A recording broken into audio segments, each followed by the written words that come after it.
Menjelang hari pemilihan serentak rukun tetangga atau RT dan rukun warga atau RW, persiapan terus dimatangkan.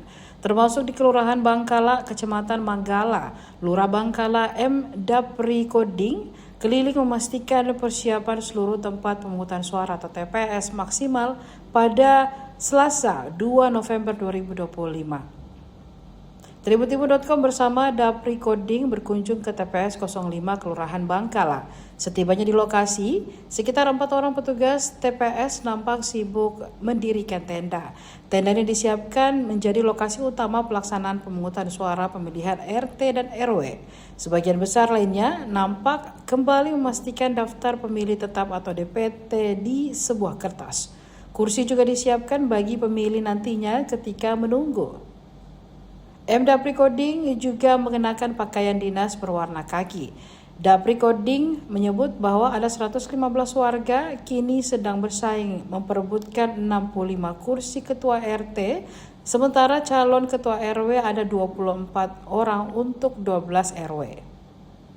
Dari jumlah tersebut ada beberapa calon tunggal. Sebanyak 4 RW hanya ada calon tunggal, sedangkan tingkat RT ada 22 calon tunggal. Kalau kita tambahannya ya kasih buat dari ini. Anaknya anak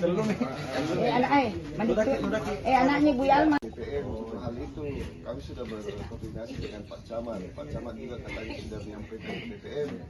Jadi mudah-mudahan ada masuk dari abang. Ya. Bisa dari tambahan. Tidak. Kalau perlu dendrit tidak ada. Yang ada nanti itu kami mengusulkan ada DPT tambahan. Ya. Namun telah kami selesaikan dengan baik. Seperti tadi malam ada kisru-kisru terhadap DPT yang tidak terdaftar, namun dengan secara kekeluargaan kami tadi malam bersama Binmas dan Babinsa bersama tokoh-tokoh masyarakat telah bersepakat untuk menjaga pemilu damai di wilayah tersebut. Daftar DPT yang telah kami tetapkan di Kelurahan Bangkala ada sekitar 3.647 DPT dari 12 TPS, 12 RW. Dari 12 RW itu, 12 TPS itu ada 115 calon RT dan 24 calon RW. Dari 115 calon itu, dari 24 calon RW itu telah ada yang definitif, ada sekitar 24 yang tunggal, begitu pula calon RT dari 115 itu ada sekitar 22 calon RT yang tunggal, seperti itu. Ya, Pak. Mungkin disampaikan juga Pak, bagaimana besok mekanisme pemilihannya, mungkin apa yang harus dibawa warga, kemudian gimana mekanismenya?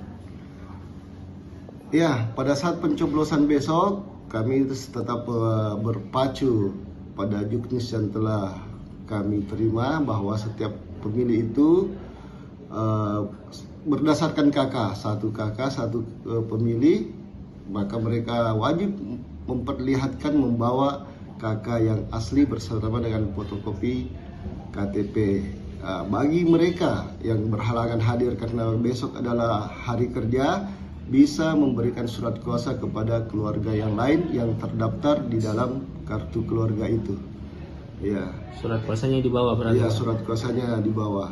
Oh, iya, Pak. Ya, dan mekanismenya juga cuma sampai jam 2, jam 14. Jam 14 itu sudah selesai. Ya. Dan setelahnya itu sudah penghitungan suara. Oh, berarti langsung menghitung. Ya, langsung penghitungan suara, ya. Siap. Pak, mungkin bisa disampaikan juga Pak, ini persiapannya gimana Pak? Mungkin secara surat suara, kemudian bilik suara, kan kemarin berganti juga kreativitas. Iya, betul.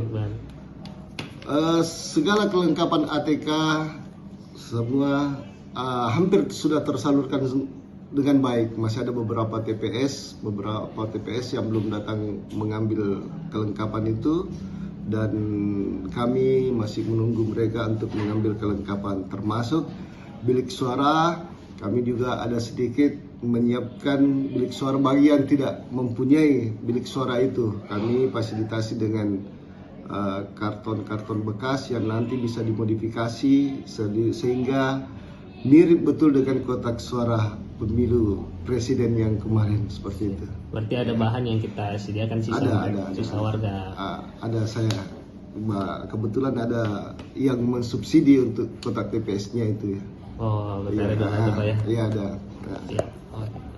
Download Tribun X sekarang. Menghadirkan lokal menjadi Indonesia.